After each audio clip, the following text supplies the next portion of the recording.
Buonasera, ben arrivati cari telespettatori alla nostra diretta sino alle 23 in compagnia dei nostri ospiti che vi presento subito in vostra compagnia e naturalmente con la possibilità di partecipare telefonando e naturalmente mandando i messaggi. Il tema di questa sera, spremuti fino all'osso dalle tasse, indistintamente, questa è un po' una provocazione, vediamo se indistintamente oppure no, se c'è un'equità in questo tartassamento fiscale, se Equitalia opera correttamente in modo così indiscriminato su tutto il territorio, ci sono differenze a seconda delle aree.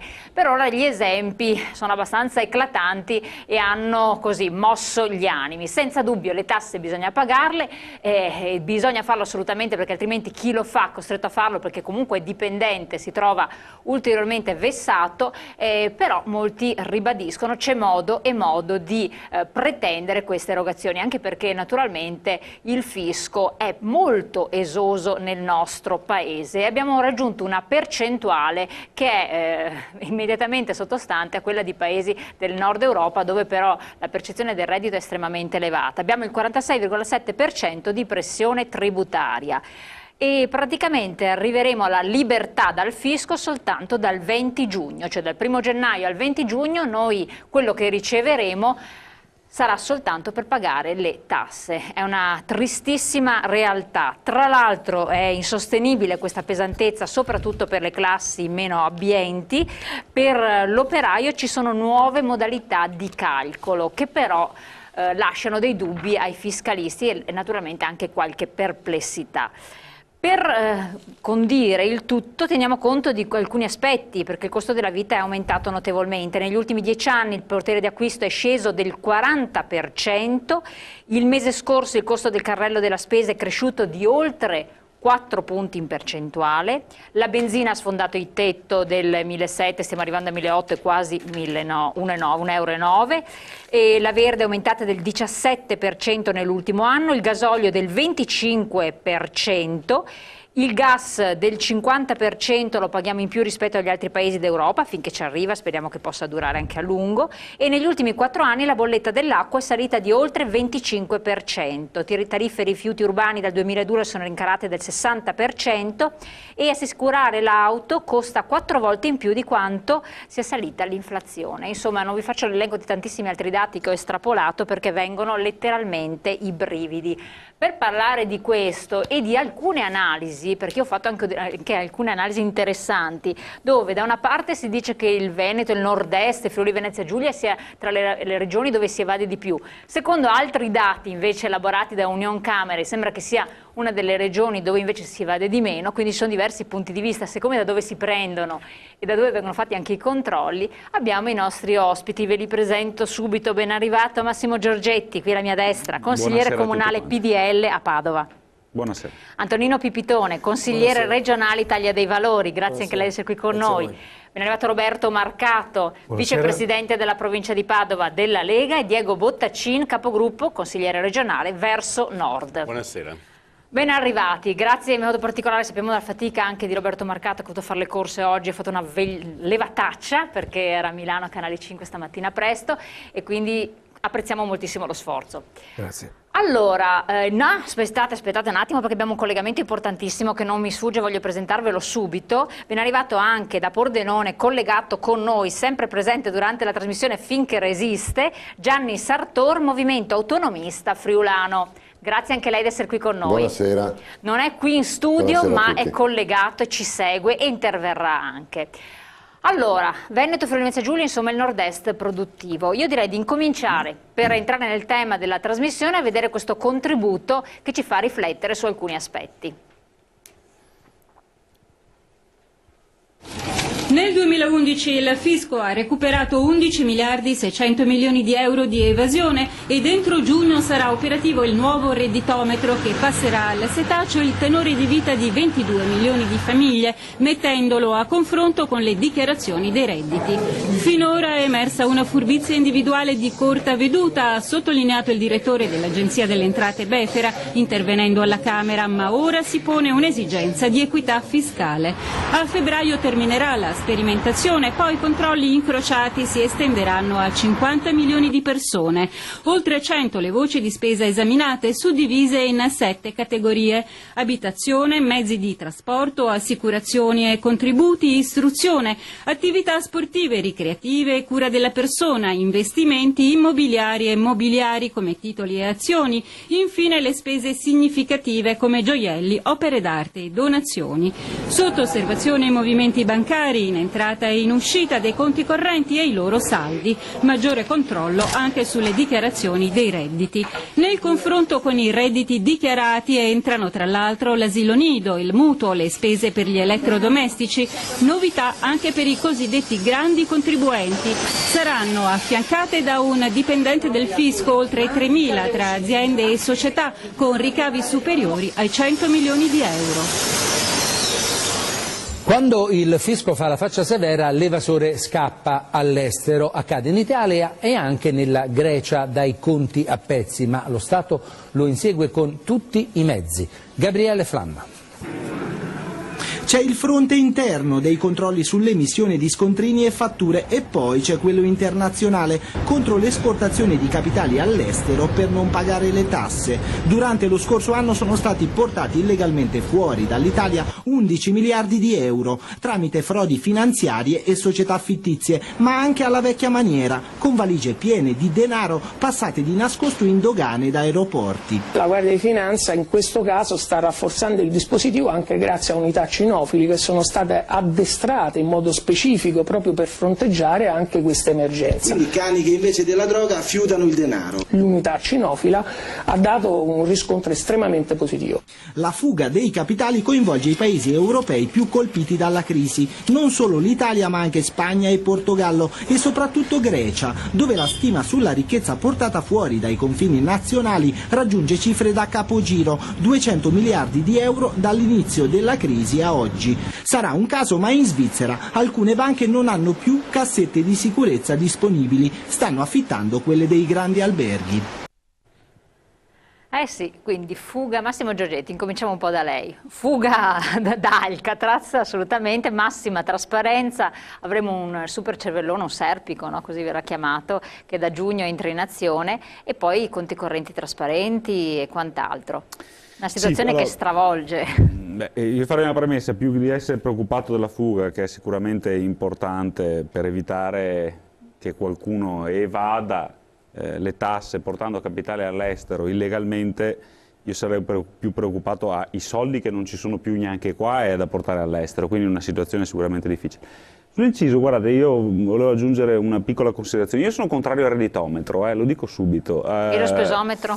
Sì, nel senso che il costo della burocrazia, magari poi entreremo anche in questi termini, è diventato imponente e massiccio, nel senso noi per 6 mesi, è stato detto in apertura, paghiamo lo Stato, paghiamo il servizio pubblico che però non dà in cambio i servizi poi alla gente in maniera proporzionale a quanto questi contribuiscono, e paghiamo una burocrazia che è diventata molto costosa e molto pesante. Allora io non vorrei che, soprattutto nel nostro tessuto del nord-est, parliamo di questo, i piccoli medi imprenditori si trovassero a dover lavorare per rispondere alla burocrazia, perché sapete quelle belle letterine che dicono dai calcolini tu è tot e quindi il tot se no mi devi giustificare, mi devi produrre 44 kg di carta, di materiali, di documentazione, andare agli sportelli di Equitalia non ti risponde nessuno, andare all'agenzia delle entrate non va bene la giustificazione e via dicendo, al posto di produrre, lavorare, magari cercare i denari per pagare i tuoi dipendenti o guadagnare, insomma, come imprenditore, ti devi occupare di tutta quanta quella che è la burocrazia. Sarei molto preoccupato su questo. Però di fatto questo ci sarà.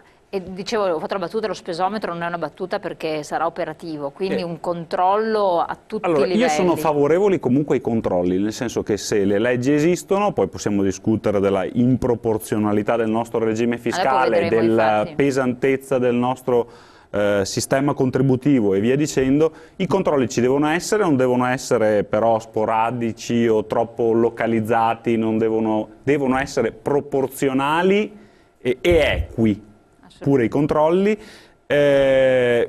Certo, ci devono essere i controlli e questi sono giusti, corretti, reali e sono anche una necessità per recuperare denari a svantaggio di chi invece i denari li paga.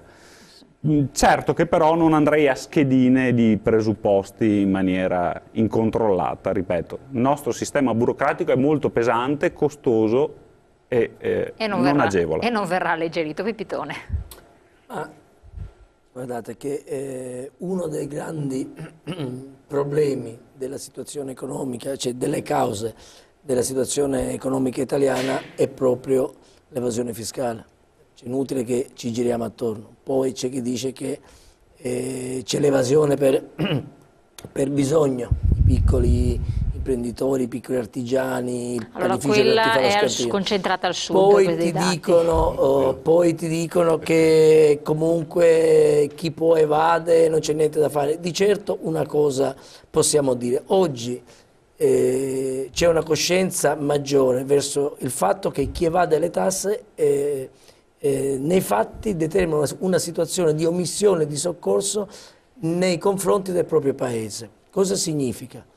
Le tasse a cosa servono? Se ragioniamo un attimo: a garantirci la sanità, a pagarci le scuole, a fare le strade, a consentire che tutti i servizi pubblici funzionino, a pagare gli stipendi delle persone che lavorano nel pubblico impiego. Allora, questo servono le tasse. Quindi, se c'è gente che non paga le tasse, ci sarà qualcuno che dovrà pagarle per loro. Io, al contrario di Giorgetti, invece sono d'accordo al fatto di controllare anche lo spesometro, cioè vedere il tenore di vita confrontato al reddito che tu hai. Io penso sia una questione di equità, perché non è più possibile quello che ha fatto oggi il governo Monti, è una cosa inaccettabile, l'ha detto lei all'inizio: aumento della benzina, quindi un po' tutti usiamo le macchine, aumento delle tariffe di base, quindi luce, acqua, gas, aumento dell'IVA, prima l'hanno aumentato Lega PD dal 21% adesso al 23%, ora arriva l'IMU, che sarebbe l'ex ICI, che per le case già sarà una mazzata.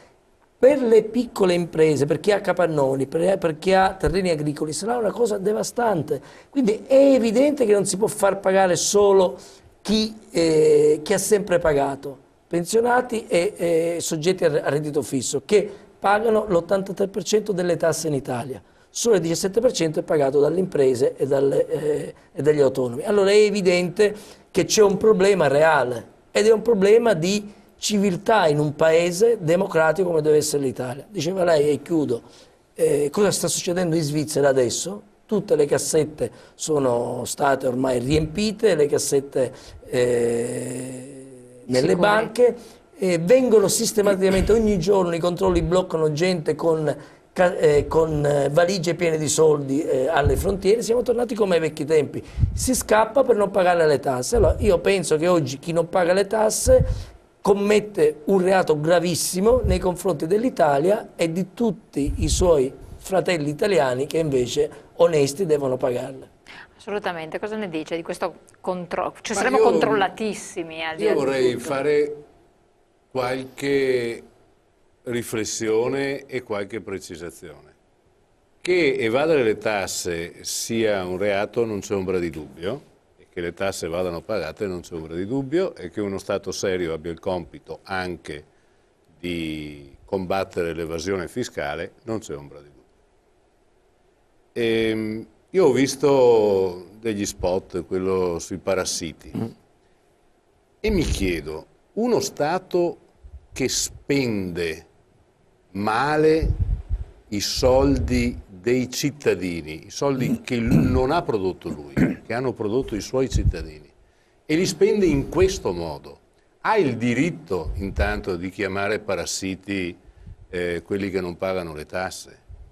Cioè, noi possiamo immaginare che sia davvero virtuoso per uno Stato che spende come sta spendendo oggi, cioè sprecando 60 miliardi l'anno, cioè metà del valore dell'evasione, secondo le stime più recenti, in corruzione e sprechi, 60 miliardi l'anno, 3 volte la finanziaria che abbiamo visto, può permettersi di usare certi toni, o deve prima far funzionare, fare un po' meglio il suo lavoro, far funzionare la macchina in modo che non sprechi in questo modo, evitare che ci siano fenomeni di spreco e di corruzione a livelli insopportabili come i nostri. Cioè, insomma, non si è mai visto al mondo che il recupero dell'evasione fiscale abbia effettivamente permesso di diminuire la pressione fiscale. Una macchina statale, lo diceva bene Giorgetti prima, che spende male i soldi dei cittadini, li sperpera come sta facendo la macchina pubblica Italia, è una macchina che tanti più soldi fa entrare, tanti più soldi spreca. Infatti, no, ma torniamo infatti su questo. Io vorrei che fosse chiaro questo ragionamento. Poi stabiliamo i principi. Allora, il principio 1 è: chi evade danneggia anche gli altri, d'accordo. Ma chi spreca i soldi che non ha neanche prodotto? Perché chi ha evaso almeno i soldi, quelli là li ha fatti. È una ricchezza che ha prodotto lui, ma chi spreca quelli che ha prodotto lui senza neanche farli? Dal punto di vista della riprovevolezza, chiamiamola così, sociale, chi è peggio? Assolutamente. Io chiedo questo. Poi, ovviamente non sto dicendo che non va fatta la lotta all'evasione, va fatto tutto, però vanno messi i puntini sulle i anche dal punto di vista, anche da questo punto di vista. Per cui, per esempio, se a fianco all'Agenzia delle Entrate, quando fa queste straordinarie operazioni che hanno portato grandi risultati anche di incasso, ci fosse un'agenzia delle uscite che ha le stesse dotazioni, la stessa capacità di fare gli accertamenti presuntivi. Non ho capito, uno che ha una sua attività privata gli faccio l'accertamento presuntivo perché lui, se ha un negozio in quel posto, deve guadagnare almeno tot. Ma se io ho un comune vicino a un altro che spende il doppio, il triplo per fare le stesse cose, questo non va perseguito da un'agenzia delle uscite che vada là, gli chiuda la baracca e gli chieda la differenza, sì o no? Ci voglio tornare su questo argomento perché poi entriamo anche entriamo nelle realtà locali e comuni dove sarà una situazione ben difficile tra un po'. Marcato, a lei la parola, dopo andiamo in pubblicità perché questo... Sì, io sto strettamente al tema della serata. No, ma non occorre, possiamo anche un attimo debordare. Al servizio che abbiamo visto, dove il direttore generale di Equitalia e dell'Agenzia delle Entrate dice una cosa straordinaria e parla di equità fiscale. Allora, qua è inutile, facciamo tutti finta di non sapere qual è il problema vero di questo Paese. Il problema vero di questo Paese è che, questi sono dati dell'Agenzia delle Entrate, in Calabria l'evasione media è del 65,37%, in Veneto del 21,56%. E la media del 60% è spalmata su tutto il meridione d'Italia. La lotta all'evasione fiscale la facciamo in Veneto. No, allora qua c'è qualcosa che non mi torna. Se queste regioni evadono oltre il 60%, la lotta all'evasione fiscale va fatta là, anche perché smettiamola di pensare stupidamente che in realtà in termini di saldo il recupero dell'evasione sia molto più alto al nord rispetto che al sud, perché un'analisi fatta molto puntuale dal professor Boldrin, che è un professore dell'Università di Chicago, tra l'altro voi vanno molto di moda i suoi professori, non salvano il mondo, sul Fatto Quotidiano, quindi non sulla Padania o su qualche giornale vicino a noi, sostiene esattamente il contrario, dice attenzione, è una bufala, il recupero dell'evasione va fatto laddove si evade di più, e dov'è che si evade di più? Al meridione. Come mai non ci va nessuno a recuperare i soldi? Là, perché evidentemente c'è un problema enorme di pace sociale, da una parte, e dall'altra parte perché il giro d'affari e quindi evasione, signori, evasione della criminalità organizzata, dati Banca Italia, è intorno ai 150 miliardi all'anno. E dov'è che andiamo? Andiamo dal nostro imprenditore di Trabasele, di Piombino Dese, a vedere se c'è la fattura, se c'è la ricevuta.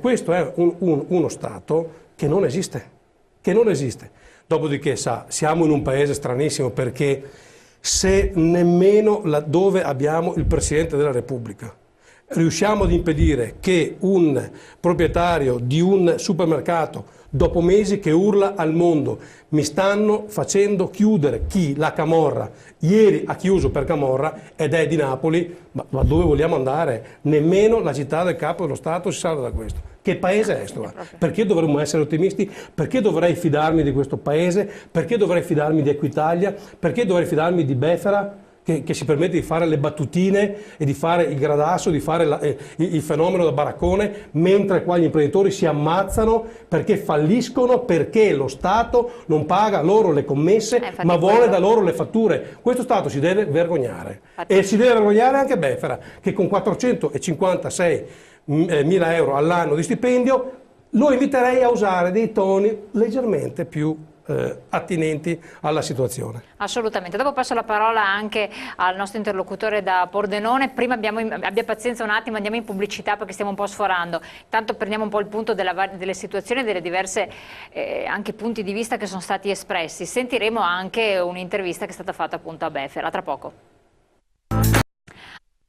Adesso al nostro Sartor qui alle mie spalle, ma voi vedete adesso nel monitor. Cosa ne dice lei? Tra l'altro è una regione a statuto speciale della quale abbiamo dei dati recentissimi, non certo entusiasmanti, perché a fronte della pressione fiscale che sarà uguale per tutti, però è una regione dove purtroppo predomina il segno negativo tra gli indicatori dei settori produttivi, per cui congiuntura totale, tendenza al peggioramento per quel che riguarda le attività industriali, dati tendenziali negativi. L'industria sta entrando in una fase di recessione senza che il trend di miglioramento che c'era stato nel 2009 sia riuscito a risanare. Produzione che rallenta da più 0,5% a meno 3,9%. Sono dati del quarto trimestre di Confindustria, emanati da Confindustria Friuli Venezia Giulia. Per cui contestualizzo sempre questi i dati con quella che è la situazione economica delle diverse realtà.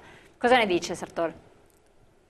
Premesso che parlare ancora di regione a statuto speciale credo sia una cosa illusoria, anche perché assistiamo a dei fenomeni di centralizzazione sempre più marcata da parte dei governi romani che si sono succeduti in questi ultimi anni. Ultima, l'accisa sui carburanti che rimaneva in regione per il 30%, adesso i nostri vertici regionali stanno combattendo per riaverla. Ma a parte questo, che io credo che tutte le regioni dovrebbero essere portate a regime di specialità, a parte questo la situazione economica qui è veramente critica, perché sembra che tutto si sia bloccato, io penso anche in parte per la crisi, ma anche in parte per una sorta di terrorismo fatto dalle televisioni, si lanciano solo segnali negativi. È chiaro che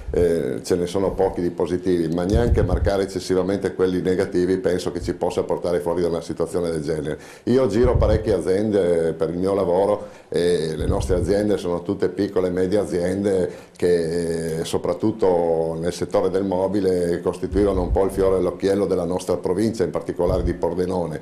In questo momento tutti stanno soffrendo proprio per una mancanza di possibilità di programmare il futuro. Cioè ci sono aziende che non riescono a vedere oltre la settimana e quindi è chiaro che la preoccupazione sale, perché non si sa se a fine settimana ci sarà il lavoro per portare avanti un'altra settimana. È come un cane che si morde la coda, considerando anche l'aumento dei prezzi dei carburanti e tutte le cose che ne conseguono. Sembra che il sistema si sia incartato.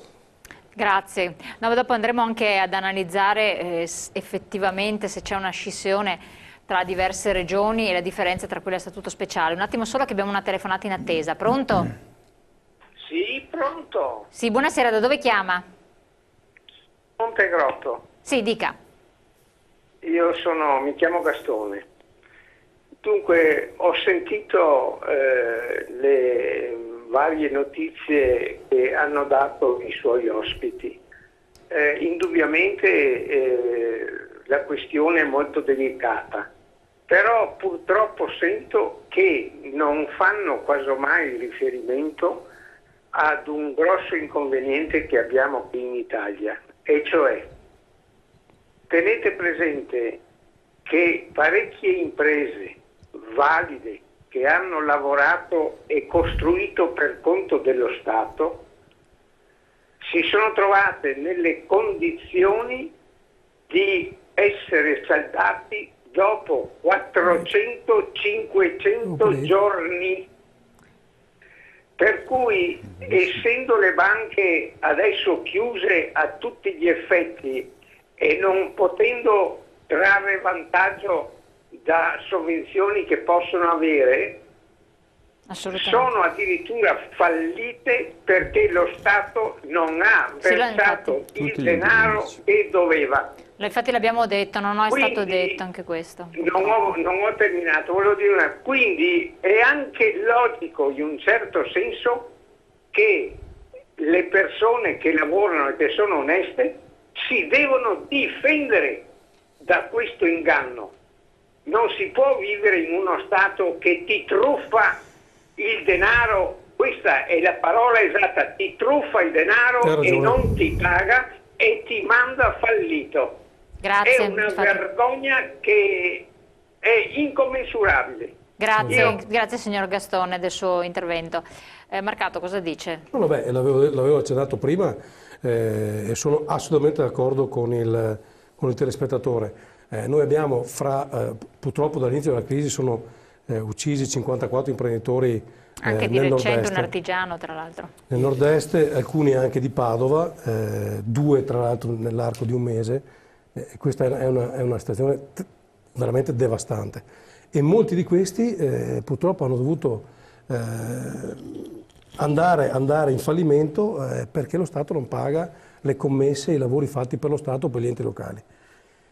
Questa è una cosa terribile. Di fronte a questo che l'Unione Europea ha posto un limite adesso. Ma sì, ma tanti soldi non ci sono per porre tutti i limiti. È come dire, alziamo da oggi in poi la febbre non è più a 37,5 ma è a 45. Ho capito io, però non è che per decreto possiamo guarire, no? Il problema vero è che a mio avviso servirebbe quantomeno nel nord produttivo una sorta di tregua sociale. Allora fra i soldi che lo Stato... Ma allora, abbiamo due ipotesi a mio avviso. Fra i soldi che lo Stato deve a me azienda e le tasse che io devo pagare, facciamo una compensazione, oppure differiamo il pagamento delle tasse al saldo dello Stato dei miei lavori. Non trovo nulla di strano. Non puoi pretendere che io ti paghi l'IVA, paghi le tasse su dei lavori che io ho fatto per te e non ho ancora i soldi in banca, perché è un doppio danno, anche perché io mi devo finanziare dalle banche, che non mi finanziano più tra l'altro, perché queste signore, dopo aver preso i soldi pubblici per mantenere in equilibrio il sistema, si guardano bene dal ridistribuirli al privato o all'imprenditore, li investono in fondi o in titoli di Stato. Per cui devo finanziarmi, pagare il finanziamento quando va bene, se me lo danno, e fare da cassa di compensazione io allo Stato. Ma non esiste, non esiste. Cioè, questa deve essere una sorta di tregua sociale, altrimenti rischiamo davvero di far collassare il sistema. C'era anche un messaggio in questo senso, c'è il lavoratore disoccupato che deve pagare le tasse comunque. Il sistema è già collassato secondo me per molti altri. Allora ci sono 2 considerazioni. Una, che secondo me bisognerebbe davvero che fosse presente in tutti, perché insisto, la lotta all'evasione è un dovere sacrosanto di qualunque Stato serio, ma bisogna sapere che la storia insegna in tutti i paesi del mondo la prima vera manovra anti-evasione è la riduzione delle tasse. Solo le tasse abbassate possono portare una vera miglioramento dal punto di vista dell'evasione fiscale. Ma questo è stato il biglietto della visita di Monti all'Europa, però. La seconda questione è questa e riguarda i ritardati pagamenti. Guarda, è stato calcolato che siano 105 miliardi, per cui sempre 5 volte la manovra Monti, quanto oggi la pubblica amministrazione deve ai privati. Ieri c'è stato proprio qua a Padova l'assemblea provinciale di Confindustria, presente Marcegaglia. Sì, no, ma presente il presidente del Monte dei Paschi di Siena, che è anche presidente dell'ABI, cioè il capo di tutte le banche, l'associazione che riunisce tutte le banche. Lui dice: non c'è nessun problema per le banche a trasformare in liquidità, cioè se lo Stato ci dice bene, anticipate voi questi soldi in modo che tutti i vari enti pubblici possano liquidare i propri fornitori e poi lo Stato ce li restituisce con qualche garanzia. Ma c'è un presupposto prima, che questo credito deve essere certificato, cioè l'ente pubblico, lo Stato, deve dire ci sono. Questo comporterebbe che il debito pubblico italiano aumenta di 100 milioni di euro. Ma non è che comporterebbe, cioè lo è già di 100 milioni più alto, cioè questi sono soldi che effettivamente lo Stato. Allora questa situazione, se non presa di petto, io non so se con la tregua sociale o comunque con un provvedimento di emergenza che metta in condizioni di solvibilità gli enti pubblici, se non viene affrontato velocemente in realtà sociali ed economiche come la nostra, dove fino a qualche anno fa nei contratti, nei rapporti tra persone, la parola data, cioè ti pago tra un mese o ti pago tra 2 mesi, aveva un senso contrattuale, etico nei rapporti tra le persone. Questa cosa è saltata ormai. Chi può non paga anche se i soldi li ha. Perché lo Stato non paga i fornitori privati, i grandi non pagano i piccoli, le banche non fanno credito. Questo è un meccanismo che fa collassare il sistema, cioè non è un meccanismo che noi abbiamo fatto un piccolo miracolo negli ultimi 20 anni di crescita, ma il miracolo di crescita si basava su questo fatto che le relazioni contrattuali erano tra persone che davano una parola, firmavano un contratto, ma oggi questa cosa non c'è più, vuol dire che salta veramente il sistema economico. Marcato, poi abbiamo una telefonata. Sì, un aneddoto simpaticissimo. Quando arriva la Guardia di Finanza dai nostri imprenditori c'è, come dire, il terrore, perché insomma ovviamente qualcosina che non funziona lo si trova sempre. E la Guardia di Finanza arriva e fa i propri controlli, non è che poi come dire, chieda tanti permessi per farlo. Posto che poi voglio aprire una parentesi e dire che la Guardia di Finanza di Padova ha fatto un lavoro egregio in questi anni nella lotta alla contraffazione con i cinesi, emersione del lavoro nero, per cui attenzione a demonizzare, non è assolutamente il mio intento. Però la cosa straordinaria è che questa mattina la Guardia di Finanza si è presentata al Senato perché voleva vedere alcuni documenti che riguardavano la BNL nel caso Lusi. No, che se questo si scappa con 15 milioni. Il Presidente Schifani ha detto che siccome non c'è la richiesta di autorizzazione del Presidente del Senato, questi signori si possono accomodare fuori il Senato e sono usciti. Questo è lo Stato nostro. L'imprenditore, se parla, 2 legnate sul muso. Se vai in Senato devi avere l'autorizzazione del Presidente del Senato. La Guardia di Finanza. Ok, sono 2 organi entrambi dello Stato, perché capisco non l'imprenditore, ma lo Stato contro lo Stato. È tornata indietro la Guardia di Finanza. Certo. Sì, un altro aneddoto, prima una telefonata, anzi prima la telefonata, dopo la telefonata. Non devi farlo contro di me. Cioè, no, ma sono cose che si raccontano. Pipitore, più te che ci innamorate mia. Un attimo una telefonata. Pronto? Pronto, buonasera. Da dove chiama? Buonasera. Io chiamo dalla provincia di Padova. Dica. Io volevo dirle, signorina, prima di tutto vorrei parlare un pochino di più del solito. No, guardi, lo sa che abbiamo un minuto solo per interventi, se no non si riesce neanche a rispondere. Cosa facciamo? Rapidamente, dai, faccio un sunto. Rapidamente, intanto ringrazio il signor Bottacin che ha individuato tutto quello che è il male in Italia. Poi ringrazio Marcato che lo conosco personalmente, e poi ringrazio anche il signor Giorgetti che lo conosco personalmente. E vengo subito al nocciolo della faccenda.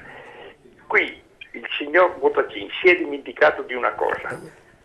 Doveva dire che non c'è lo Stato, sono d'accordo, non c'è lo Stato perché ci sono solo 3 regioni che mantengono le altre 17.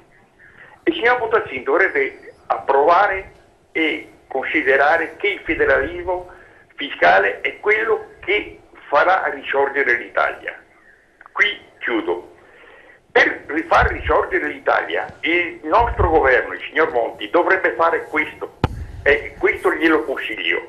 Prima di tutto, regioni, province e comuni, esporre davanti al municipio o al Parlamento, al parlamentini, che so io, 2 bacheche, una di entrata e una di uscita, e cioè i bilanci mensili, i bilanci delle uscite, specificatamente. Quella rotatoria non è costata 150.000 euro, ha detto il capo cantiere, ma 30.000, gli altri 120.000 non si sa la fine che hanno fatto. Questo vuole il popolo. Se la Lega e il signor Bottacin convince il parlamentare che è al di sopra di loro a proporre questa legge, che questa legge venga approvata, si risolve il problema economico italiano. Buonasera a tutti quanti. Grazie, buonasera, grazie del suo intervento. È così, Sì, di fatto è così non bene. è difficile. Sì, Lei è anche tecnico, per cui Giorgetti riesce.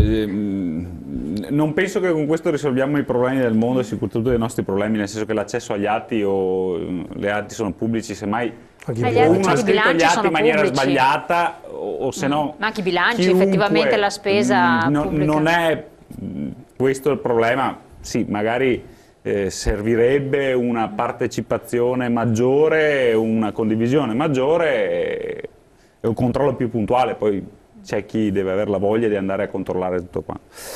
Solo 2 rapide considerazioni, una con Bottacin nei discorsi, tanto per inserirmi, hai perfettamente ragione quando diciamo che l'imposizione fiscale è troppo alta, perché il gioco alla fine è molto semplice. Guardate, oggi evadere conviene, nel senso che ci guadagni il 50%, è come andare al casino, punti sul rosso, puoi perdere, se no guadagni il 50%. Il dato, non richiamo professori, visto che non vado più di moda, marcato, mondiali, se puntando al casino la fiche prendessi solo il 30% non varrebbe più la pena giocare, dovresti giocare in qualche altra maniera per guadagnare di più. È che nessuno di noi ha mai avuto il coraggio di giocare, di cambiare queste regole del gioco, lo dico anche da uomo del PDL, almeno noi non le abbiamo alzate, ricordiamoci. Non avevamo mai avuto, insomma dai, adesso non entriamo, non abbiamo messo le mani nelle tasche dei cittadini, su questo ci abbiamo anche messo. La spesa pubblica è aumentata. La spesa pubblica è aumentata. Le tasse nelle tasche dei cittadini non sono state toccate. Quindi non vale più il meccanismo comunque quindi di andare a recuperare poi la percentuale in questa maniera. L'altra cosa che volevo dire, sì, sempre per Marcato, 2 flash. Marcato dice una cosa giustissima e intelligente, dico, se non la portiamo nella lotta all'evasione fiscale, guardiamo nella lotta all'illegalità o all'insicurezza, cioè tu aggiungi poliziotti e caserme nei luoghi che sono più insicuri. Questo sta dicendo. E questa proporzionalità oggi non viene evidente nella lotta all'evasione. È un dato inconfutabile. Dove è più facile l'altro meccanismo che, piccolo dettaglio tecnico, questo sistema devastante del patto di stabilità, chiamiamolo così in termini, che doveva salvare l'Italia, non ha tenuto conto dei regimi variabili degli enti locali, il che significa, perché ripetiamo, la tragedia è che è vero che gli enti pubblici non pagano un anno o 2 anni, ma anche se hanno i soldi non pagano. Certo. Cioè è il paradosso che un signor ha i soldi e non paga i suoi creditori, ma ce li ha. Perché per il patto gli di stabilità. Enti pubblici, esatto, perché c'è il patto di stabilità di cassa. Quindi gli enti pubblici si trovano anche su questa legge nell'impossibilità di pagare i fornitori, ovvero le imprese che hanno lavorato per l'ente pubblico, per un meccanismo perverso che dice anche se hai soldi non paga. E questo è il terzo filone importante per sbloccare l'economia e per evitare che la gente si ammazzi veramente. Assolutamente. Voglio passare la parola anche a Pipitone, però prima andiamo un attimo in pubblicità, perché mi serve che facciamo un discorso più completo. Ha fatto una provocazione che prima ho visto che ha colto, quindi anche Sartor subito dopo la pubblicità, e poi sentiamo appunto il contributo relativamente all'intervista che è stata fatta a Befera. Allora, Pipitone, poi sentiamo Sartor, cosa ne dice? Commentando un po' anche il fatto del federalismo fiscale e del discorso dell'autonomia degli enti pubblici. Allora, è evidente che il federalismo fiscale, innanzitutto cosa intendiamo? Perché qua abbiamo un esponente leghista, dicevo prima quando eravamo in pubblicità, avete governato 8 anni su 10, da 20 anni la Lega, è il partito più vecchio che c'è la Lega, su quel cliché e su quel brand, come si dice, ha creato la loro azione politica, nei fatti il federalismo fiscale non esiste, perché l'IMU che si è inventato la Lega e il PDL alla fine è un'ulteriore imposizione fiscale locale. La differenza qual è? Che oggi l'IMU, invece di rimanere tutta agli enti locali come previsto, metà rimane ai comuni e metà va allo Stato, ma detto questo la gente paga lo stesso. Ma al di là di questo io volevo soffermarmi su due questioni. Quindi il federalismo fiscale va bene, ma bisogna capire che cos'è. Tutti siamo d'accordo, se io pago le mie tasse in veto fino all'ultima lira da sempre, avrei il piacere che l'80% fossero investiti dove io vivo, dove vive la mia famiglia, dove vivo la mia vita, è evidente. Questo non è possibile perché c'è una parte di contributo nazionale che dobbiamo dare, però sarebbe auspicabile questo, ma fatto sta che oggi non è così. Però la Regione ha una grande autonomia fiscale, ha una parte di autonomia fiscale la Regione e ha una grande autonomia di gestire i fondi, soprattutto per esempio quelle della sanità che sono l'80%. Ora non voglio entrare in un altro tema, ma sul tema dell'evasione fiscale io volevo soffermarmi su un paio di cose che ha detto Marcato e che condivido, che sono due proposte che guarda caso Italia dei Valori ha fatto a livello nazionale. Uno, che è quella della compensazione tra tasse tra tasse che deve pagare l'imprenditore e quello che avanza dagli enti pubblici. Fai una compensazione. È evidente che questa è una delle strade. Un'altra strada è quella di recuperare, cioè quest'anno hanno recuperato 11 miliardi di evasione fiscale. Allora abbassiamo una delle aliquote, va bene, per 10 miliardi, in modo che la gente sappia che tutti i soldi che io recupero... Infatti ci deve essere un incentivo, altrimenti si resta fermi qui. Sì. Io perché devo farmi fare la fattura dell'idraulico quando non ci guadagno nulla? Deve essere conveniente anche per me, cittadino, avere... Il sistema deve essere premiale, assolutamente. È evidente. Altra cosa importante, oggi... si parlava prima degli imprenditori in grande difficoltà che si è ammazzato, chi delocalizza per vari motivi si apre un altro fronte importante.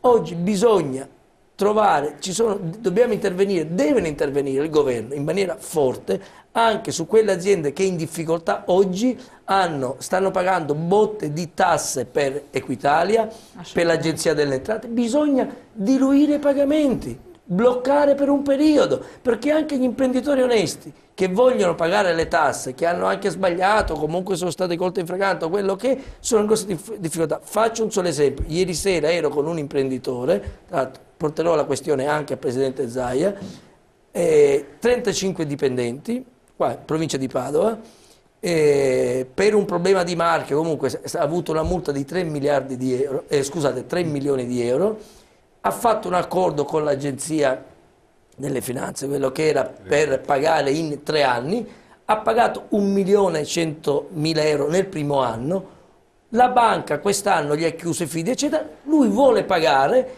ha un'azienda in attivo perché fattura 3 milioni e mezzo l'anno, anzi 3 milioni e 9 l'anno scorso ha fatturato, 3 milioni e 7 2 anni fa, quindi un'azienda positiva e in crescita, ma se oggi lui non riesce a diluire le rate, sarà costretto a licenziare i dipendenti. Questo è allucinante. È una follia. Ma questo è uno degli esempi purtroppo che si sono. No, su questo bisogna assolutamente riflettere. Prima di passare... migliaia i casi. Esatto. Prima di passare la parola a Sartor, sentiamo un attimo, ascolti anche lei la telefonata che abbiamo. Pronto? Mi sente?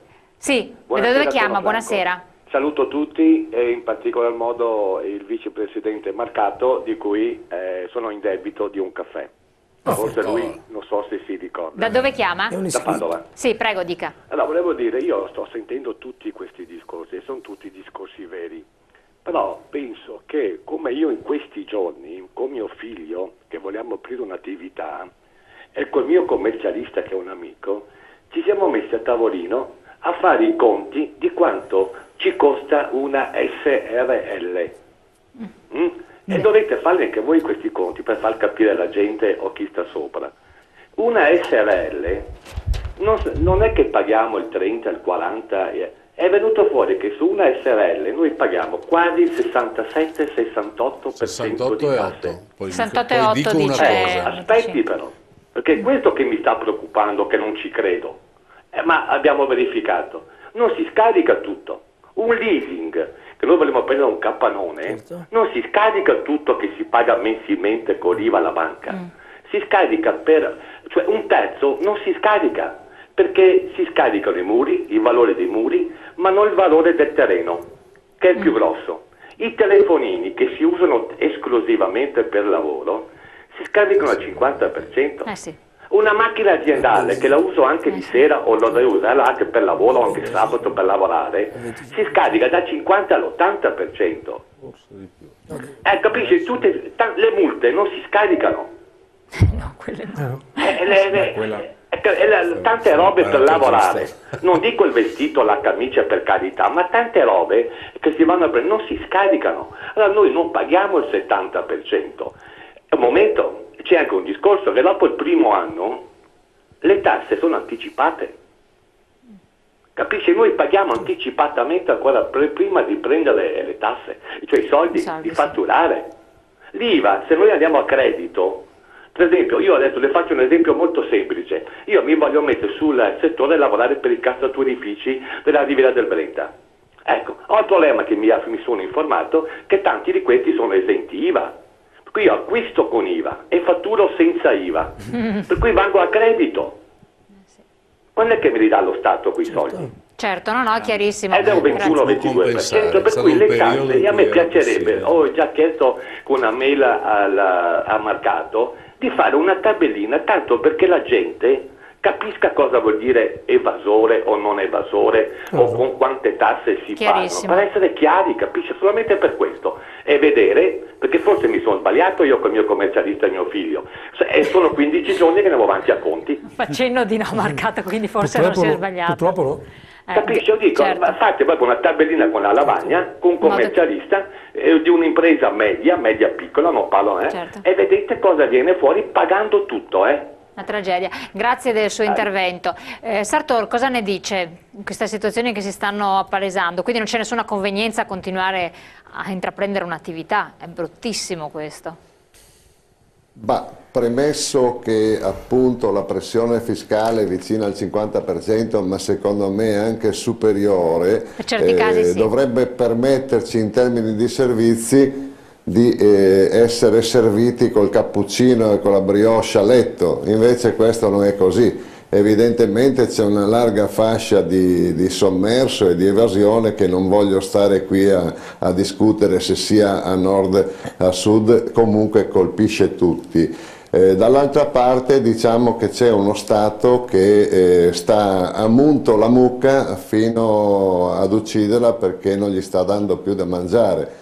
Quindi una situazione del genere è diventata intollerabile in un momento di crisi come questa. È giusto pensare a recuperare questa fascia di evasione, però è giusto anche incentivare il cittadino finale che si paga tutta la percentuale dell'IVA, incentivare appunto a richiedere gli scontrini, magari pensando a qualche forma di detrazione. Dall'altra parte abbiamo uno Stato che sperpera in maniera indecente le risorse, quelle poche risorse che appunto le imprese riescono ancora a produrre per poco. Se noi pensiamo che ad esempio i partiti con i rimborsi elettorali, che loro chiamano rimborsi, si attribuiscono dei soldi in maniera arbitraria. Nel 2001 ad esempio hanno incassato 10 volte quello che è stata la spesa, nel 2008 6 o 7 volte, adesso non ricordo, mangiandosi 2 miliardi e 700 milioni di euro dal 1994 a oggi in rimborsi elettorali.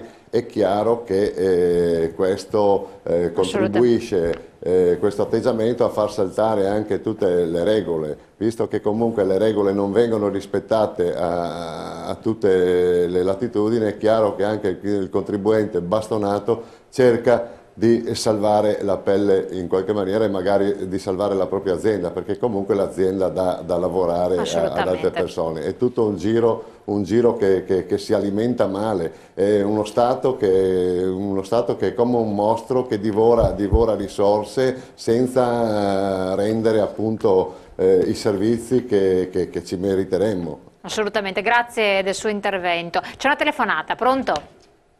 Sì, Buonasera, da dove chiama? Buonasera a tutti, Roberto, telefono da Padova. Sì. Salve.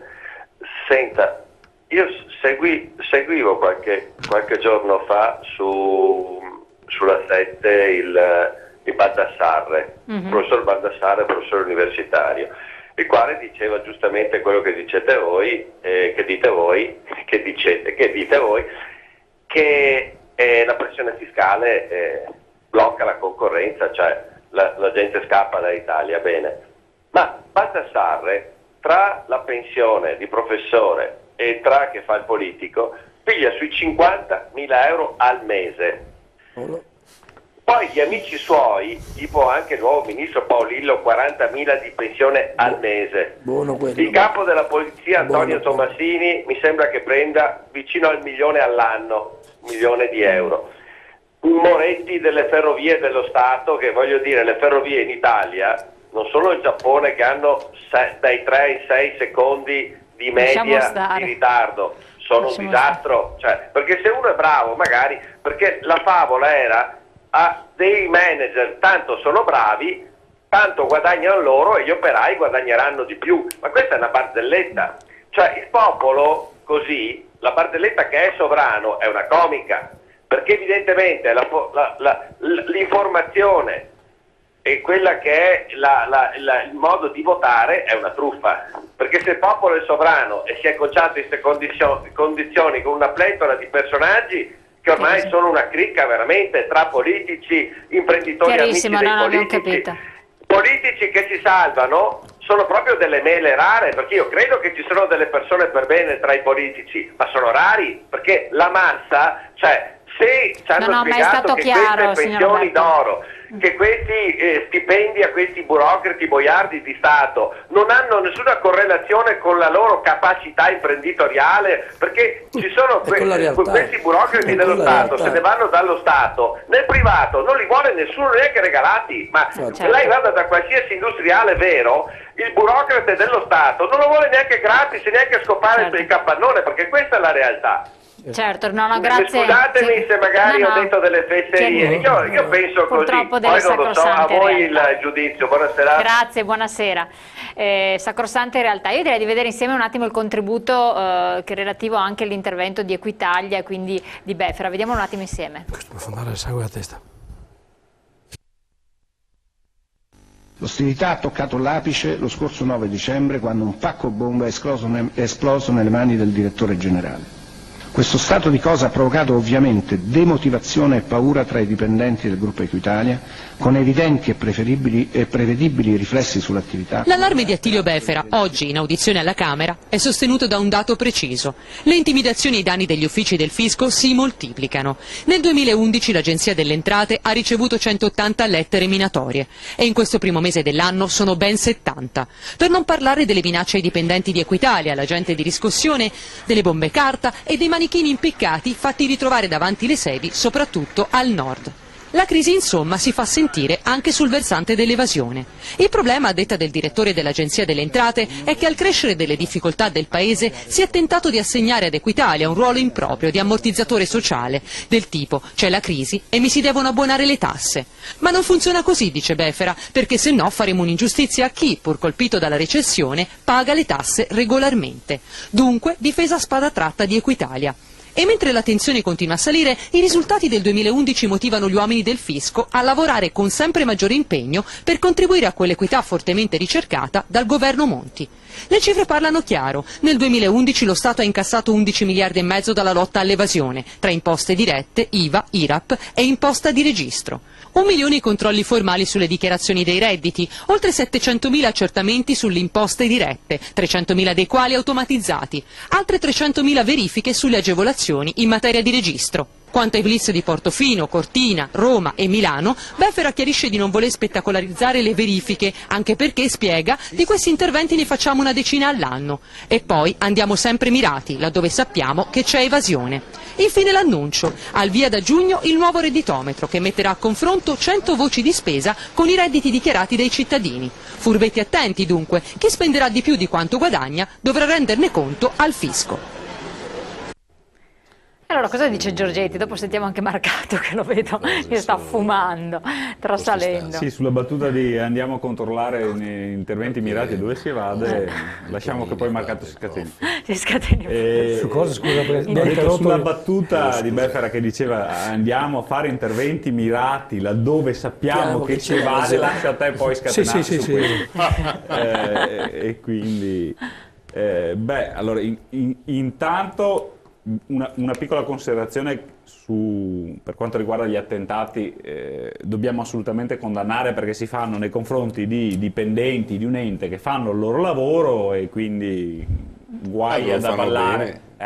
Insomma, fanno il loro lavoro, e c'è la gente, questi pazzi presi dalla disperazione, però dalla facendo degli atti questo. assolutamente da censurare, giocano con le vite umane di altre persone, e questo è un fatto sicuramente reprovevole.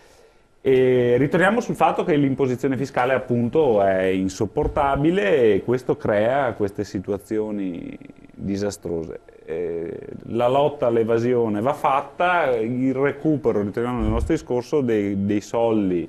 Ma secondo lei queste manovre, questa sorta anche di terrorismo sociale, perché indubbiamente tutti hanno paura, perché come si diceva arriva la Guardia di Finanza, a parte il puro dipendente pubblico o dipendente che non ha niente da, però c'è sempre l'errore, no? C'è la paura proprio per quello, perché il piccolino, basta che ritardi, dimentichi le immondizie, quello che dicevo all'inizio, non so se Pipitone poi ha detto che non era d'accordo con me, io sono contrario al redditometro, allo spesometro, a una classificazione puntuale che ti va a definire in maniera schematica. Che significa? Non sono a favore di quello che dichiara 10.000 euro e va via in Ferrari, o quello che si prende i soldi del contributo del buono pasto, essendo miliardario, con la casa a Cortina o con la villa, e ci mancherebbe altro. Quello va punito. Allora siamo d'accordo. Però io dico che sto sistema, io sono un garantista, il sistema oggi fiscale e di controllo mette in crisi anche le tante persone regolari e corrette che fanno impresa, ovvero ti devi giustificare. Allora io dico, fate i controlli, fateli, andate laddove c'è l'evasione, controllate le persone, se ci sono delle segnalazioni, o sulla base del redditometro, per l'amore del cielo, sono d'accordo che risulti che tu hai uno yacht, non te lo puoi permettere, ti vengo a controllare.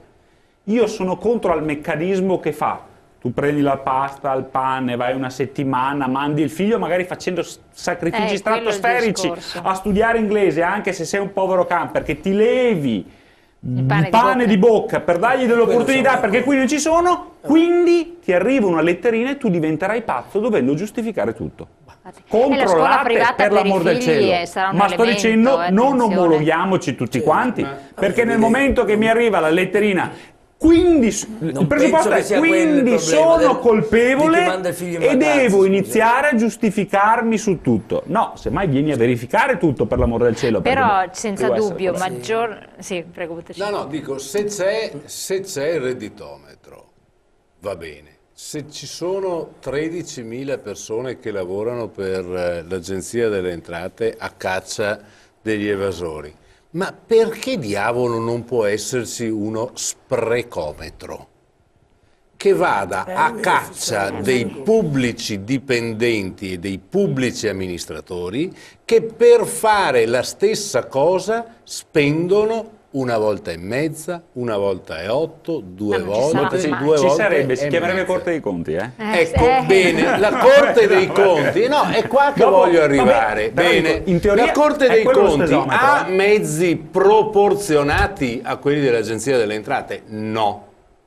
Ha strumenti di che tipo? Solo di tipo giurisdizionale, cioè può fare solo un processo con tutte le garanzie costituzionali. Ma perché al povero diavolo a cui viene contestata, non accertata, un'evasione fiscale, intanto l'Agenzia delle Entrate in pendenza di giudizio mi blocca il 30%? Me lo blocca e se lo porta a casa. E invece chi è reo di spendere il doppio, il triplo o anche di peggio, cioè di corruzione E devo aspettare i 3 gradi di giudizio prima che la Corte dei Conti possa chiedergli la restituzione. Ma bisogna che questa non sia solo una buttata, ma bisogna andare oltre. No, io sto lavorando a un progetto di legge che dica: trasformiamo questa cosa che ha dimostrato di funzionare così bene, che è l'Agenzia delle Entrate, nell'Agenzia delle Entrate e delle Uscite, che diventi lo strumento del Ministero delle Finanze, pertanto dell'ex ufficio imposte, ma diventi anche lo strumento della Corte dei Conti, che persegua con lo stesso livello di poteri, cioè l'accertamento presuntivo, tanto l'evasione quanto lo spreco di risorse. Perché, signori, finché non torna l'idea che ogni euro del contribuente è sacro, non è qualcosa di diverso. Però intanto se ne va, intanto va a Roma, è sacro, ma va a Roma e non si capisce dove va a finire. Marcato. Cioè, io credo che bisogna fare un cambiamento culturale di questo tipo, allora forse anche le azioni clamorose potrebbero aver più senso ed essere più giustificate. Prima Marcato, poi pubblicità, perché so che sta incombendo la pubblicità. Marcato. Sì, volevo solo chiarire alcuni dati dati dal servizio, perché altrimenti si genera confusione. Per chi ha un po' di dimestichezza con la contabilità pubblica, quegli 11 miliardi di recupero dell'evasione fiscale sono tutti, dico tutti, del governo Berlusconi, PDL, Lega. Sì, i calcoli sono fatti adesso, e questo è il cambio di filosofia del governo Monti. No, sciocchezza madornale, chissà chi, siamo tutti amministratori pubblici, sono tutti recuperati dal governo Berlusconi. Non sono. Negli ultimi 3 anni il governo Berlusconi, dati dell'Agenzia delle Entrate, ha recuperato 30 miliardi in tutto. È il record storico di recupero dell'evasione di questo paese. Primo elemento. Ragione per cui è aumentata la spesa pubblica. Secondo elemento, sugli attentati bisogna essere chiarissimi. La violenza di qualsiasi natura essa sia va respinta senza se e senza ma, e su questo dobbiamo essere tutti d'accordo. Ripeto, invito Befera a non fare il fenomeno quando fa le interviste, perché l'abbiamo visto intervistato alla 7 dove, come dire, giocava un po', no? Prendeva un po' in giro. Ecco, visto che la situazione contingente è già molto molto pesante e ci sono dei focolai che secondo me sono anche molto pericolosi, questo fa un lavoro anche ingrato, pur se strapagato. Lo invito davvero a tenere i toni bassi. Poi, sui casi che abbiamo avuto anche qua a Padova, li abbiamo sentiti prima, delle Ferrari, dei cavalli da corsa, allora questi sono dei signori che, per quanto mi riguarda, bisogna mettere in carcere e buttare via la chiave, perché uno che siccome i cavalli da corsa non paga i contributi ai propri dipendenti va incarcerato a vita. La cosa importante che i telespettatori però devono sapere è che questi fatti fanno notizia perché sono fatti. Se questo succede, spiace sempre per l'amico Pittore, per cui ho una simpatia innata, ma se questo succede a Napoli non fa nessun fatto, perché hanno fatto il servizio l'altra sera sulla 7, c'ero io, hanno passato una giornata intera a Napoli, non si riuscì a farsi fare uno scontrino, uno che fosse uno. Ricordo sempre che è il paese dell'attuale Presidente della Repubblica, per cui non riesce lui a farsi fare scontrini, figuriamoci. Assolutamente. Dopo sentiamo appunto Pipitone. Pubblicità un attimo, veramente abbiate pazienza qualche secondo e dopo torniamo in studio. Allora, dovremmo avere una telefonata in attesa. Pronto? Fermi là, buoni. Pronto? Pronto, mi dica? Sì, buonasera, da dove chiama? Buonasera, da Rovigo. Sì, dica. Niente, io ho una carrozzeria a titolo individuale. Sì. E niente, da questa parte siamo trattassati di tasse. Adesso io devo sapere come fa una persona individuale con una ditta piccolina, con reddito che ha bassissimo, di stare con gli studi di settore. Gli studi di settore. È una cosa impossibile. Anche perché quando viene un operaio, cioè viene un cliente, quando gli parli di IVA, gli viene fin male, scappa. Certo. E fugge. Noi dobbiamo comprare i pezzi pagando l'IVA e il cliente gli scappa via, non fa il lavoro, piuttosto perdi di fare il lavoro che gli paghi di funzionamento fiscale o fattura. Dopo capita come il solito che noi piccolini siamo tartassati, veniamo chiamati dalle officine entrate, arrivi là, ti preparano già la tua bella multina, come ho preso io un anno fa, 14.500 euro, sei controllato nel 2004-2005. E arrivi là e sono già spalmato nelle tue 8 rate. Certo. Io non so. Adesso se noi piccolini chiudiamo, tutti quanti, le tasse o piccole o tante, chi le paga? Beh, certo. Le ditte grandi? Assolutamente, non ha ragione, ha ragione. Grazie del suo intervento. Ecco, a fronte di quanto ha esposto il nostro telespettatore, praticamente da questa primavera, insomma da quando entra in vigore tutto il sistema di accertamento, l'accertamento esecutivo entra subito a regime, per cui l'atto di contestazione inviato dal fisco diventa esecutivo dopo 30 giorni e dentro i successivi 30 viene affidato ad Equitalia. Questo vuol dire che per 180 giorni Equitalia non può procedere all'esecuzione forzata, sarebbero i classici pignoramenti, espropriazioni, ma attenzione, può far scattare ipoteche, fermi amministrativi, e questo non è poco. Sì, assolutamente. E quindi questo discorso qui va a bloccare l'attività dei liberi professionisti. Non è un accertamento, è una richiesta, cioè poi sub iudice, è in pendenza di giudizio, nel senso che anche se io contesto questa cosa qua, devi pagare il 30%. Siamo... È quello che dicevamo prima sostanzialmente. Allora, o si interviene su questa materia immediatamente per ripensare questa situazione, perché non è possibile che un cittadino, un imprenditore, anche se deve pagare realmente le tasse, oggi bisogna avere un attimo di flessibilità. Non c'è niente da fare. Perché non è possibile sentire anche quello che diceva adesso l'ultimo telespettatore. Ha clienti che non vogliono la fattura perché non sanno che farsene di pagare l'IVA in più. È uno dei grandi problemi questo qua. È uno dei grandi temi che va assolutamente affrontato. Come sono d'accordo con quello che diceva prima l'amico Bottaccini, cioè, da un lato bisogna tappare i buchi. Se non tappiamo i buchi dello spreco enorme che noi abbiamo nella pubblica amministrazione, soprattutto, è evidente che sempre meno gente è intenzionata e paga volentieri. Ma detto questo, però, bisogna che siamo chiari. Voglio rispondere a quello che diceva Marcato prima, che parlava di quel servizio di Napoli dove nessuno ha fatto lo scontrino. Faccio 2 esempi, uno al sud e uno al nord. Quando è stato fatto le vacanze a Marsala, mia città d'origine, sempre mi hanno fatto lo scontrino. Dovunque, in gelateria, nel ristorante dove andavo tranquillamente. Oggi sono andato, avevamo consiglio regionale, in una trattoria di Venezia, non mi ha fatto la ricevuta.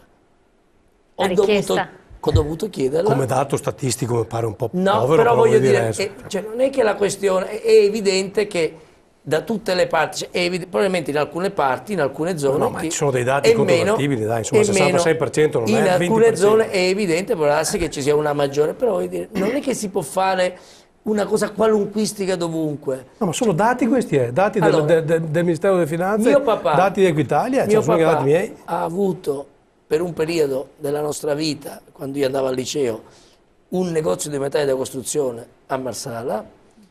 Noi avevamo ogni anno la visita della finanza. Io mi ricordo benissimo, mio papà era terrorizzato come tutti, perché ogni volta che venivano erano... Quindi non è che i controlli non li facevano e non li fanno, i controlli li fanno dovunque. Quindi bisogna che stiamo anche attenti quando lanciamo questi messaggi. Quindi da un lato bisogna che ci sia un fisco equo che non terrorizzi le persone, ma dall'altro bisogna dire che non nemmeno far passare il messaggio che quasi che chi evade le tasse qui è una vittima. Così non è. Ci sono degli imprenditori che sono in grossa difficoltà e vanno aiutati, ma ci sono dei grandissimi evasori fiscali, dei seri farabutti che portano milioni, centinaia di migliaia di euro all'estero per non pagare le tasse in Italia. Allora io penso che a questa gente noi non possiamo dargli alcun alibi, quindi bisogna che siamo seri e chiari. Assolutamente. Sartor, cosa ne dice? Ma ritornando al discorso della pressione fiscale, in particolare Equitalia, sono convinto che il redditometro non abbia molto senso, il nuovo paniere, perché ad esempio già l'edilizia è distrutta, quindi non capisco di quali transazioni in campo dell'edilizia possono controllare, a parte forse qualcuno che magari acquista a nero. Per quanto riguarda le palestre, andrà a finire che faranno chiudere tutte le palestre perché terrorizzeranno la gente, nessuno andrà in palestra. Posti barca, ad esempio, il caso del Friuli da noi, come si è sentito parlare di tassare i posti barca, il risultato è stato quello di mettere in crisi tutto il settore della nautica, perché gli evasori o presunti tali hanno portato le barche in Croazia o in Slovenia, che a poche decine di chilometri. Per quanto riguarda poi i sistemi, anche l'Equitalia usa dei sistemi perlomeno discutibili, perché io parlo del blitz di Cortina, ma poteva essere un blitz a Capri per controllare le automobili. Non servono queste scenate plateali, perché bastava si recassero al PRA, verificassero chi ha la Ferrari e dichiara 20.000 euro, senza fare questi blitz, questo terrorismo mediatico, avrebbero ottenuto magari risultati più producenti senza fare tanta confusione. Ad esempio, il problema grosso secondo me è quello che in Italia le regole purtroppo non valgono mai in egual misura per tutti, perché ad esempio in caso di grosse evasioni accertate, questi grossi evasori possono permettersi decine di avvocati, commercialisti, eccetera, eccetera, poi va a finire che trattano e invece di pagare magari 50 milioni di evasione riescono a trattare 12-15 quando va bene. Se capita ad esempio a un povero pensionato che guadagna 600 euro al mese, gli capita una cartella di 300 per un errore, va a finire che gli pignorano la casa. Allora qui a Pordenone ci siamo organizzati, anch'io faccio parte di questa associazione che si chiama il Grembiule, e cerchiamo di dare della consulenza totalmente gratuita a queste persone per cercare di trovare delle soluzioni. Però in ogni caso, soprattutto per i piccoli, che non li chiamerei neanche evasori, perché il 90% si tratta di errori oppure addirittura errori di Equitalia, dovrebbero perlomeno pensare di rateizzare o comunque cercare di agevolare questi piccoli che non possono pagare, perché altrimenti veramente si tratta di mettere in ginocchio le persone. D'altronde ci hanno impedito ormai di votare, perché la democrazia in Italia è saltata. Dal momento che riescono anche a sequestrare un'automobile, io posso pensare che nemmeno nei peggiori regimi comunisti potesse succedere una cosa del genere, e questo sta succedendo in Italia. Assolutamente. È messa in discussione la democrazia, secondo lei, Giorgetti? Perché già un governo tecnico di democratico non ha moltissimo. Governo fatto da... No, guardate, sicuramente si è rotto ancor più un collegamento tra corpo elettorale e rappresentatività, e questo è fuori discussione. E questo, a mio avviso, per un governo in un particolare momento della storia dell'Italia, che ha il pregio, diciamolo francamente, di fare delle scelte altamente impopolari che la politica, adesso quindi non faccio differenziazione della partitica, non ha voluto o non ha saputo fare. E quindi la politica in qualche maniera ha abdicato e ha detto le facciano degli altri, perché in questo particolare momento bisogna fare scelte talmente drastiche, talmente difficili, talmente impopolari, che significa una grandissima perdita di consenso. Dall'altro lato però l'aspetto negativo di questo governo è che, non avendo una rappresentatività, non ha neanche una capacità decisionale comunque di un mandato elettorale o di un programma chiaro. Il significa comportarsi per approssimazioni successive. Lo vediamo in sparate, poi si ricalibra in tentativi, poi si dice il contrario, cioè non c'è neanche una dialettica, una mediazione che i partiti di centrodestra o di centrosinistra, quando si trovano al governo, fanno. E questo è l'aspetto negativo. Quanto questa clessidra penderà da una parte o dall'altra in maniera positiva o negativa è la determinazione della durata ancora di questo governo. Assolutamente. Giorgetti dice abdicato, Marcato, e se la politica invece avesse perso a questo punto? Perché le dico questo? Perché la figura del politico adesso è seriamente messa alla berlina sotto vari profili, cioè non gode di stima per varie ragioni. Insomma, lo sappiamo, come diceva Bottacini, i costi della politica, i costi della macchina burocratica, che tutto sommato anche l'abbassamento dello stipendio dei parlamentari è stata una cosa irrisoria, perché poi sono 700 euro nette ma che non vanno nella previdenza, quindi la previdenza la pensione sarà invariata, per cui è stata anche là una presa un po' in giro, dai, per noi cittadini. Sì, no, assolutamente. Non ci trovo nulla di strano. Io credo che se noi andiamo a vedere, avessimo un grafico ipotetico dei momenti di grande crisi economica e sociale e dell'appeal della classe politica, noi vedremmo che inevitabilmente questi sono contrapposti. In momenti come questi è chiaro che il cittadino ha bisogno anche di prenderla con qualcuno e l'attacco alla casta ne è la dimostrazione. D'altronde in questo tritacarne ci mettiamo dentro tutti e sembra che tutti prendano 40.000 euro al mese, che abbiano l'autista, le auto blu, le donnine, no, cioè, poi, quando invece vorrei ricordare che ci sono sindaci che prendono 700 euro al mese e fanno un lavoro bestiale, assessori che lavorano per 200 euro al mese. La maggior parte della classe amministrativa è fatta di queste persone. Però oggi bisogna sparare a qualcuno, spariamo alla classe politica. Dopodiché è stata una scorciatoia molto facile quella del governo tecnico, anche perché è iniziata una battaglia mediatica non solo contro il governo e contro la classe politica, ma soprattutto di terrorismo psicologico nei confronti dei cittadini, per cui a un certo punto si è ritenuto necessario per la sopravvivenza del Paese nominare un governo tecnico. Quello che qualcuno mi dovrà spiegare, non oggi, ma fra 10, 15 e 20 anni, quando andremo a leggere la storia, quindi con l'occhio anche forse distaccato dello storico, qualcuno mi dovrà spiegare che cosa è successo a ottobre, a novembre, a dicembre, per cui improvvisamente questo Paese aveva bisogno di queste cure elefantiache. Perché se io, e questi sono dati di economia, lo spread vola sopra i 500 punti, esattamente era lo stesso spread bond e BTP che c'era il giorno prima che noi entrassimo nell'euro, identico, lo stesso. Il rapporto debito pubblico-PIL nel 2000 era 121,5, oggi è 122, uguale. La disoccupazione rispetto a 10 anni fa è addirittura leggermente diminuita. Allora, non capisco francamente che cosa sia successo per cui tutto in un tratto abbiamo dovuto ricorrere a un governo tecnico che facesse delle cose straordinarie. Domanda, a me viene questo dubbio, non è che per caso invece noi abbiamo dovuto rispondere a un sogno, a una prospettiva politica della Merkel e di Sarkozy, che non è esattamente però la nostra.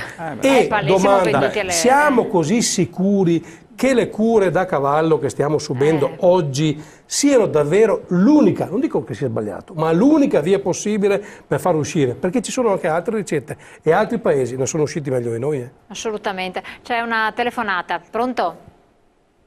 Pronto? Il Portogallo. Pronto?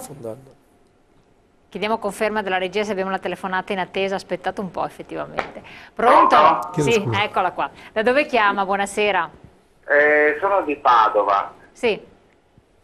Io vorrei intervenire al discorso che faceva il signore prima, che i soldi dell'Italia finiscono all'estero.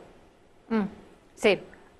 Allora, io ho una cosa da dire, non è che finiscono all'estero per nulla, secondo me, però tutte le aziende italiane che sono trasferite all'estero per fare varie cose, vari articoli, usano la bandiera italiana. A lei sembra giusto questa? Perché io sto pensando, una roba che è stata fatta, confezionata all'estero, a parte che usiamo, diciamo, tra virgolette, il prodotto oppure le batterie italiane, no, non è un prodotto italiano. Bravo. Giusto? Certo, certo. Sì. Certo. No, è chiarissimo. Allora, se un prodotto viene fatto, finito all'estero, non può essere un prodotto italiano. Come mai può essere venduto sotto la bandiera italiana? Bravo, hai ragione. Qua c'è il discorso che l'Italia sta perdendo una barca di soldi, secondo me. Io sono un cittadino che sono trasferito qua per migliorare la vita dei miei figli, però non mi sembra giusto che un prodotto viene fatto all'estero. Certo, è stato chiarissimo. Scusa che i materiali, tutte le cose sono portate dall'Italia, la manodopera, solo la manodopera è usata dall'estero. No, lei ha ragione. Io le chiedo una cortesia, da dove viene? Lei è originario di dove? Io vengo dalla Romania e mia moglie ha lavorato per 10 anni su un'azienda che faceva le scarpe. Chiaro. Io sono stato su quella azienda e ho visto che macchinari e che modo di lavoro si usa. E ho visto anche un prodotto finito il mio paese in Romania, li ho trovati in mercato qua in Italia, che si vede tanto la differenza. Non è stesso prodotto, per carità di Dio. La marca è la stessa, il prodotto infatti ha ragione. Grazie del suo intervento, molto interessante. Grazie. Andiamo subito in pubblicità, poi do la parola a Pipitone. Riallacciamoci un attimo all'intervento interessante del nostro telespettatore che viene dalla Romania, però a Padova ormai. Un intervento interessante perché io non ho niente contro le aziende che delocalizzano, perché ognuno fa le proprie scelte imprenditoriali, però come cittadino mi pongo un problema anche dal punto di vista etico. Cioè un'azienda sana che produce in Italia, ne abbiamo una a Treviso che è la Benetton per esempio, che adesso ha portato all'estero praticamente tutte le sue lavorazioni.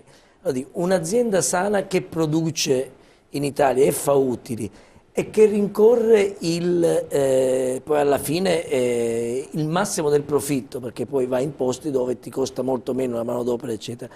Io mi chiedo che senso ha quando una famiglia importante, chiunque essa sia da Agnelli, ha 100 milioni di euro messi da parte, 200, 300, che possono campare per le future generazioni. Ma perché devono impoverire il proprio paese, impoverire le proprie zone dove hanno un nome importante per andare sempre alla ricerca sfrenata del consenso? Per carità, capisco questo, ma veramente mi viene difficile da capire. Come italiano mi viene difficile da comprendere. Altra cosa importante che si ricollega sempre a questo. Noi abbiamo un esempio sterminato di personaggi importantissimi italiani, cioè soggetti famosi che hanno fatto fortuna grazie alle loro capacità, per carità, però hanno fatto fortuna e sono stati ricompensati dagli italiani. Faccio alcuni esempi. Rossi, il motociclista, ora Tiziano Ferro ho sentito, Ornella Muti, Pavarotti che non c'è più, tutte persone e altre centinaia, soprattutto gente dello spettacolo, dello sport, ricchissimi che portano le residenze all'estero per non pagare le tasse in Italia. Io questo la considero una cosa di una immoralità mai vista. Io a questa gente, se potessi, gli toglierei la cittadinanza italiana.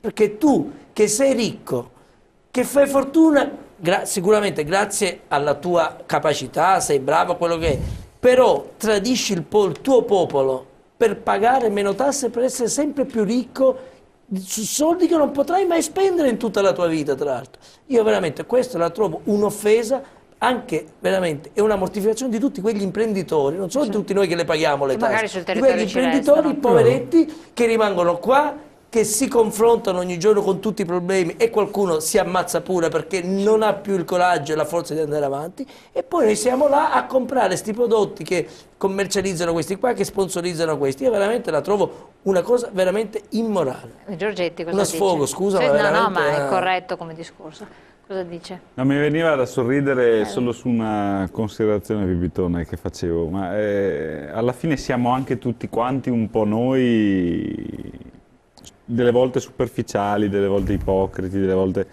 sto dicendo, nel senso che il Valentino Rossi è noto, però tutti quanti, milioni di persone, tutte, però dopo sono gli idoli, no? È come il calcio, io sono gli sport non me ne intendo niente, se lo diciamo un po' in giro questa cosa qua, per cui dopo siamo pronti a digerirci tutto e a mangiarci tutto dimenticando qualsiasi cosa, sai. Gli italiani è un popolo molto complicato e dalla strano. memoria anche corta, marcato Bottacino.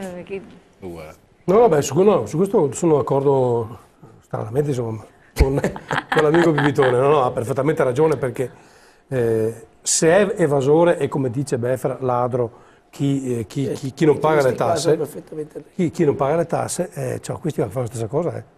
Il fatto che i loro soldi li portano da un'altra parte creano una mancanza di gettito allo Stato italiano. È la stessa identica cosa. E anche sti concordati che fanno alla fine, insomma, li trovo alquanto discutibili. Allora, come diceva Giorgetti prima, perché Equitalia ti va a pignorare la casa per una sanzione di 200 euro, e a chi evade 40 milioni di euro poi arriva il concordato per 6-7 milioni di euro. Anche qua c'è qualcosa che ricordo che Al Capone è stato messo in galera per evasione fiscale, non per mafia. Sì, bravissimo. Bravissimo. Non, infatti ha fatto correttamente. Posso intervenire un attimo? Sì, dica. Riguardo al presunto complotto della Merkel, io non ci credo a queste cose. Dobbiamo pensare che purtroppo, per la miopia o l'incapacità, non so per quale motivo, il 57% del nostro debito pubblico è detenuto da paesi stranieri. Ad esempio il Giappone ha un debito molto più elevato pro capite di noi, però è in mano alle famiglie giapponesi, quindi noi siamo ricattati non dalla Merkel, ma probabilmente da tutto il mondo. Per quanto riguarda il Parlamento, questo Parlamento ha abdicato perché è un figlio dei partiti, perché sono stati nominati dai partiti dei personaggi, parenti, amici degli amici, nani e ballerine, che ovviamente si sono dimostrati incapaci, e invece di essere messi in cassa integrazione come le persone normali per la loro incapacità a 900 euro al mese, continuano imperterriti a svolgere il nulla. Voi che rappresentate dei partiti, se io rappresentassi appunto un partito di quelli che in Parlamento, mi vergognerei, perché se non se ne vanno a casa da soli questi signori, se non se ne vanno da soli, aspettiamo che arrivi lei a salvare l'Italia, e forse neanche con il voto. No, ma aspettiamo tutti che arrivi lei a salvare l'Italia come Batman.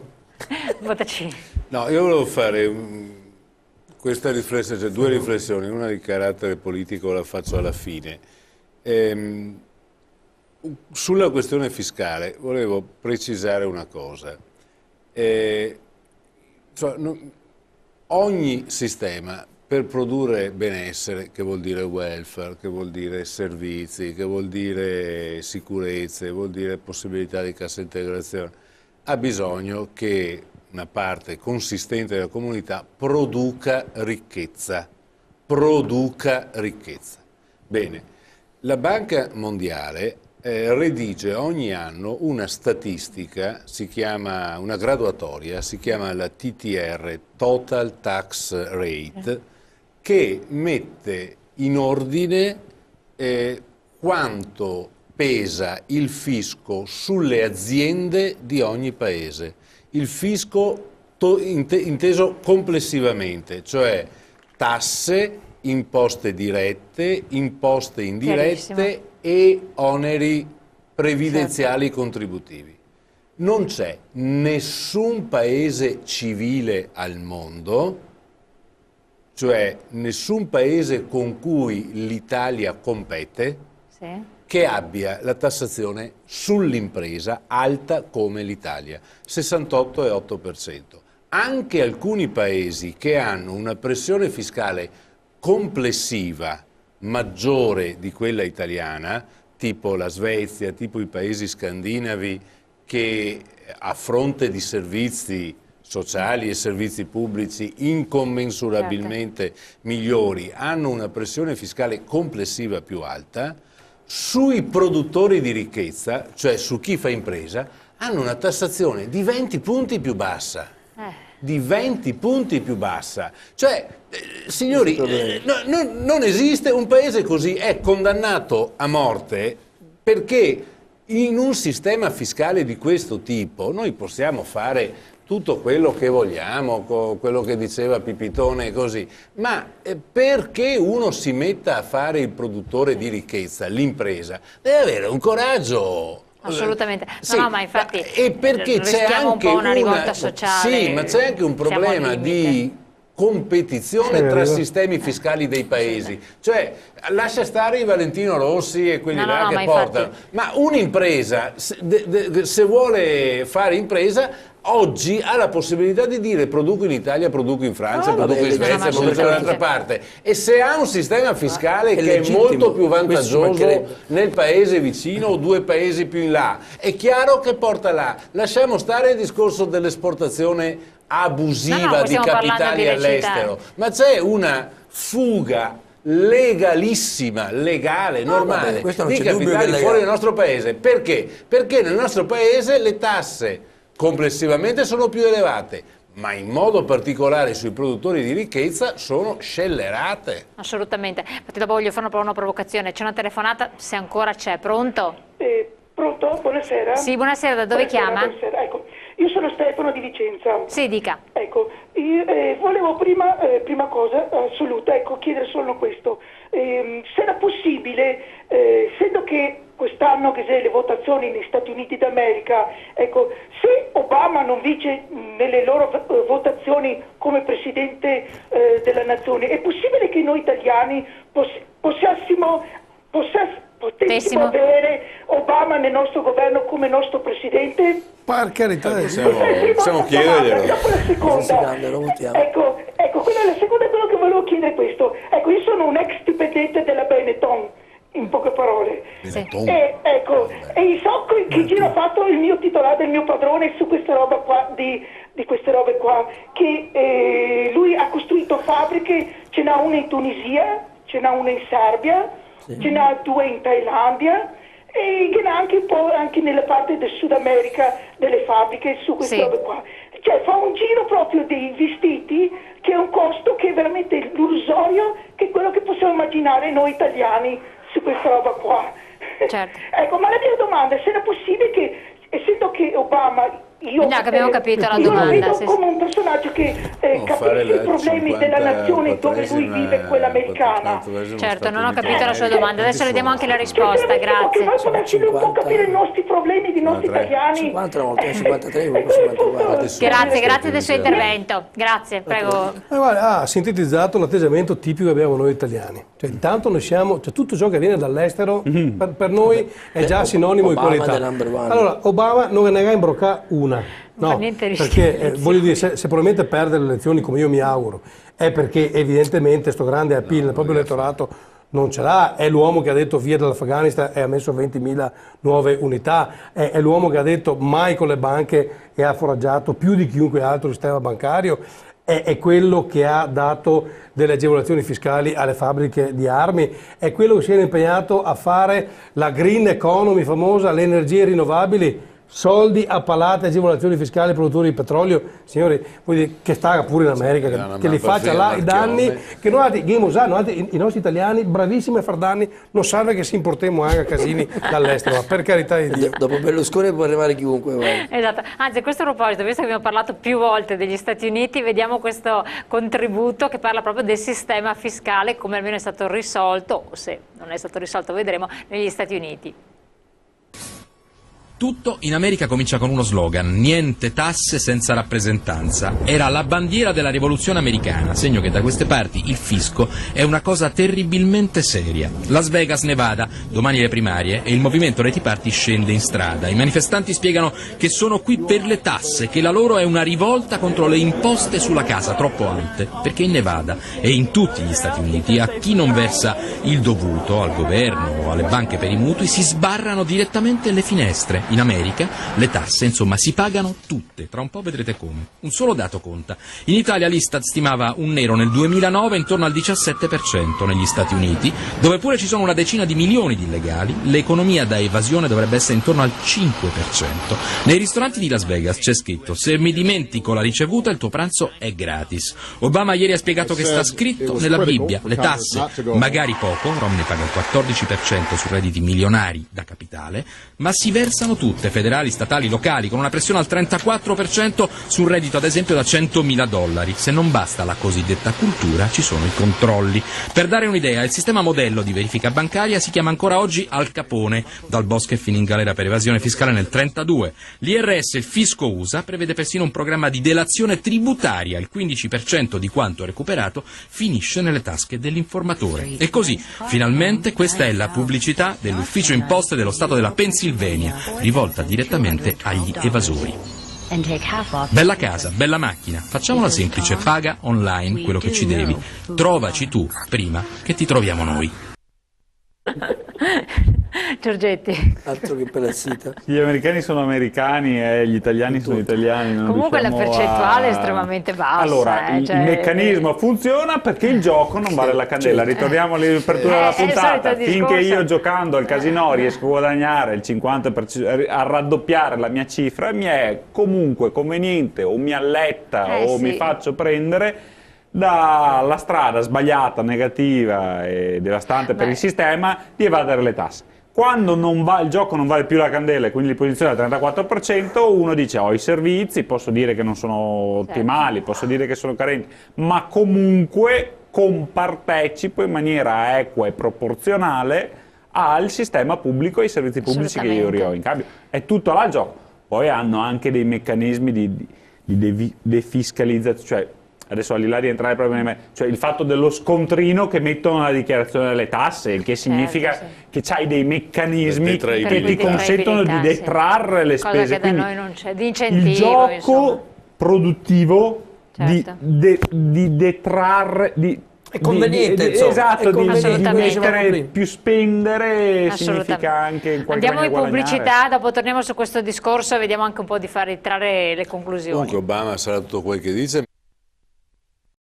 Allora, Marcato, cosa possiamo commentare di quel servizio che presenta il modello americano? E, vabbè,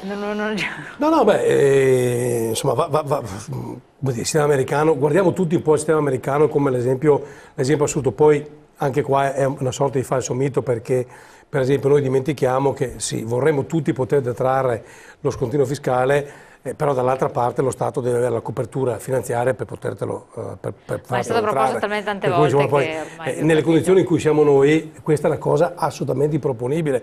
Lo potremmo fare per 2, 3, 4 mila euro a famiglia, dico, ma andare oltre a questa cifra è davvero impossibile. Lo faceva notare prima Massimo, che è vero, hanno una tassazione molto bassa, è altrettanto vero però che ti devi arrangiare a far tutto, quindi la sanità è a carico tuo, il welfare è a carico tuo, devi avere, se hai una buona compagnia assicurativa ti curano, altrimenti vai nell'ospedale dove gli stagisti fanno le loro prove, anche là non è tutto oro quel che luccica. Certo che comunque ecco, su una cosa dovremmo essere tutti d'accordo, che non possiamo pensare di fare lotta all'evasione fiscale, guerre ai contribuenti, eccetera, eccetera, senza pensare contemporaneamente a una riforma della fiscalità in Italia. Certo. Questo sicuramente, poi che sia il modello americano o il modello tedesco, io non lo so, però francamente... No, che l'unica vera riforma del sistema fiscale in Italia è ridurre le spese dello Stato, cioè non si può continuare a girare attorno. Noi abbiamo una macchina pubblica che spende di più, molto di più. Ma come si può arrivare a questo? Bisogna tagliare. Allora perché i cittadini lo vogliono.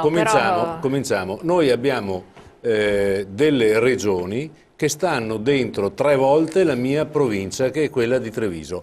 ha un qualche senso sta cosa qua. Regioni, cioè coi parlamentini, eccetera, eccetera. Bene, allora, le regioni in Italia devono, se vogliamo essere federalisti sul serio, cioè dare dei poteri anche a livello decentrato, devono diventare forse 10, 12. La Fondazione Agnelli nel 92 faceva uno studio serio che diceva 12 regioni possono essere una cosa seria. Bene, le province devono andare via, i comuni non possono avere meno di 20.000 abitanti per poter svolgere funzioni amministrative, perché non ha senso economico che svolgano funzioni amministrative. Certo, possono avere la rappresentanza, manteniamo i municipi, diamo una funzione onoraria di rappresentanza territoriale a tutti i municipi attuali, perché siamo la Repubblica dei comuni e dei municipi, ma la dimensione minima per svolgere una funzione amministrativa che costa non può essere inferiore a 20-25.000 abitanti. Bisogna fare queste cosette qua, sono difficili, certo che sono difficili, ma non possiamo non farle. Cioè, allora, bene, io sono convinto, una volta ero convinto che bisognava fare queste cose così dopo risparmiavamo tasse. Sono più avanti, vanno le cose, sono convinto che bisogna fare il contrario, cioè bisogna affamare la bestia. Bisogna affamare allora la si va alla bestia, rivoluzione. non c'è, cioè bisogna tagliare radicalmente le tasse per costringere la macchina pubblica a spendere meno. In questo senso, altrimenti non ce la facciamo con tempi. Per il momento la bestia siamo noi. Per il momento la bestia è la macchina pubblica che spende troppo, immensamente troppo, dando in cambio un servizio inefficiente. Assolutamente. Sartor. Ma io credo che per recuperare l'evasione in Italia forse potrebbe funzionare la delazione con provvigione come negli Stati Uniti, perché purtroppo noi siamo abituati a non prenderci mai le responsabilità, colpiamo, sì parliamo, se però non mettiamo la faccia. Probabilmente questo sarebbe anche un buon sistema per recuperare tasse. Per quanto riguarda il precedente ospite, io concordo molto con quello che ha detto, perché sicuramente tra regione e provincia un livello è di troppo, quindi o pensare delle macro province eliminando le regioni, oppure conservando le regioni ed eliminare le province. Sicuramente la revisione dei comuni, perlomeno al di sopra, accorparli fino al di sopra dei 15.000 abitanti, almeno non dico 20.000 ma almeno 15, è una cosa fattibile, ma ci vuole la volontà politica di farlo. Purtroppo, ripeto, questo Parlamento è manovrato da 7-8 segretari di partito, perché gli altri sono solo un corollario, gli altri 1.000 che sono lì solo a schiacciare sì o no se il capo lo dice. Finché non ci restituiranno la possibilità di esprimere delle preferenze, finché i partiti non avranno personalità giuridica, i bilanci saranno controllati e sarà imposta la democrazia interna, perché non mi risulta che ci siano votazioni. Ormai una volta forse si votava o c'era una parvenza di voto, adesso praticamente sono delle strutture dittatoriali dove chi vuole entrare a fare politica viene espulso se non ragiona con la logica del branco. Assolutamente, grazie Sartor. È un po' una provocazione, Pipitone, ma non è che questa a un certo punto forse è c'è una serie di mosse, vuoi le ripensioni, vuoi queste le batoste fiscali che sono non sono reggibili. Tra 2 anni siamo tutti in ginocchio, i cittadini normali sono in ginocchio, la riforma del lavoro con queste uscite stravolgenti, false addirittura, perché poi scopriamo che i figli delle 2 ministre sono sotto casa con posti fissi. 38 anni, professori già... Servono soltanto per superare l'impasse e poi tutto lo rimettiamo come prima. Torna il governo politico che risistema pian pianino tutto. Non potrebbe essere anche una cosa del genere, perché sono talmente provvedimenti insostenibili in lungo periodo, alla luce anche di studi di economisti, professori universitari. Devo dire che come Italia dei Valori abbiamo sempre detto che si poteva ottenere lo stesso risultato economico facendo altre cose, tagliare gli F-35, mettere una piccola patrimoniale per i redditi alti, mettere le tasse a chi ha i soldi svizzeri, cioè, ci sono tante di quelle cose. Ma una volta che sono presi questi provvedimenti, si stanno prendendo, non potrebbe essere delle buttate. Io non penso che su alcune cose sia possibile tornare indietro, cioè come quando tu pieghi il metallo, farlo ritornare come prima, uguale, è impossibile. Secondo me, se tornerà, come io spero, a breve un governo politico, probabilmente si farà ormai fra 1 anno e mezzo, quando scadrà la legislatura, e ci sarà un governo reale politico scelto dai cittadini, io penso che bisognerà mettere mano all'equità, ma l'equità significa anche quello che abbiamo detto prima. Assolutamente. Cioè, quindi tutelare le aziende che lavorano onestamente, far pagare meno tasse. Infatti l'esordio di Monti lascia molto perplessi, perché certo, di equità... perché Monti cosa sta facendo? È come diceva lei sostanzialmente, adesso noi non ci rendiamo ancora conto, le manovre che ha fatto prima Berlusconi, le 2 manovre che determineranno in quest'anno per tante famiglie una botta in termini di ridotte deduzioni per i figli, per la sanità, eccetera. Entriamo in recessione totale. Più quelle di Monti. È evidente che le famiglie non hanno più la possibilità di comprarsi più nulla, dovranno vivere o sopravvivere. È evidente che un governo politico dovrà riequilibrare, ma tornare come prima non si potrà più. Bisognerà andare avanti nel senso che diceva Bottacin, certo, dove fare uno Stato che funzioni realmente e eviti gli sprechi.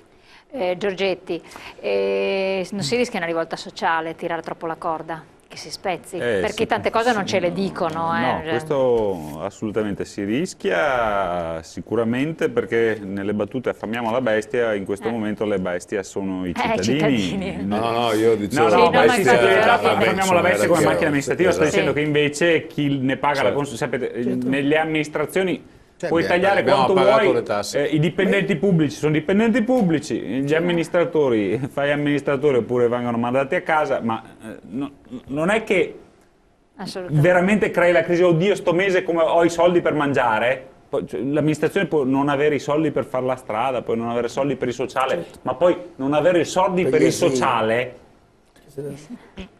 in effetti è la persona che invece non ha più l'assistente, è lì il vero problema. Solo un flash, e poi per non aprire altre fonti. Bottacin, hai perfettamente ragione sulla riforma dello Stato e la riforma degli enti pubblici, però io non faccio il difensore di nessuno. Ma non pensiamo che adesso la risoluzione della chiusura delle province, te lo dice uno del PDL così marcato, può anche attaccare, sia la risoluzione di tutti i mali, hanno depositato a monte lo studio della Bocconi. No, ma il punto vero, o un riordino delle regioni, l'unico punto fondamentale che però nessuno farà mai è quello dei comuni. È da là, allora non ti servono più le province, puoi che consigliere comunale, che significa arrivare a 20.000, 25.000, quel numero. Ma siccome la politica, la politica, la politica ai cittadini, l'Italia è fatta di 1000 parrocchiette, dicendo questo non la farà mai. Per cui io mi auguro che almeno un governo tecnico ci provi. Ma figurati, anche perché alcune cose o le fai per scelta o a un certo punto le devi fare per necessità e per costrizione. Per fare risultati concreti però. Allora siamo giunti al termine, dobbiamo necessariamente chiudere, abbiamo già sforato, quindi grazie ai nostri ospiti, grazie anche al nostro ospite da Pordenone che è rimasto fino alla fine qui con noi, grazie Sartor, e naturalmente grazie a voi, arrivederci, buonanotte, grazie ai nostri telespettatori di averci seguito, di aver partecipato con le telefonate. Ci scusiamo per coloro che non sono stati richiamati in tempo utile, ma come sempre martedì prossimo affronteremo un altro tema. Io naturalmente chiudo questo appuntamento, vi lascio agli sgommati, quindi prima della sigla vediamo il contributo. Grazie ancora, buonanotte, a domani alle 12:40. Buona serata a tutti. Arrivederci. Dopo l'ondata di gelo, una nuova perturbazione colpirà l'Italia.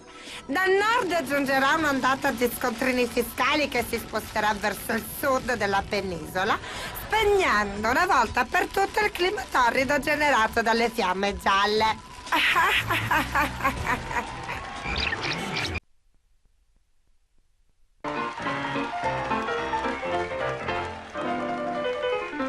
Come te, Mario, non c'è nessuno. Grazie, Angela, troppo gentile. Essa è la verità. Tu fai cose che gli altri non fanno. Beh, per esporre la mia manovra economica io ho parlato a reti unificate. Quanti canali erano collegati? 2? 3? Beh, veramente ho fatto la diretta su 9 canali contemporaneamente. 9 canali? Non posso essere secondo a nessuno. devo fare di più e lo farò. E stasera qui con noi il Presidente del Consiglio Mario Monti, che ci illustrerà le novità della manovra economica. L'Italia è uscita dalla crisi. Il Presidente Monti è intervenuto per rispondere ad alcuni quesiti riguardanti la manovra economica. Possiamo cominciare. Abbiamo fatto più noi che i politici. Allora, Belpietro, mi chieda come va. Ma io non sono il conduttore, sono solo ospite a Ballarò. Vabbè, è uguale. Sappia che io so io e gli altri non sono nessuno. Oh, ma stasera Monti sta dappertutto. Sì, pure a casa tua. E ricordati... che devo morire? No, che devi pagare le tasse.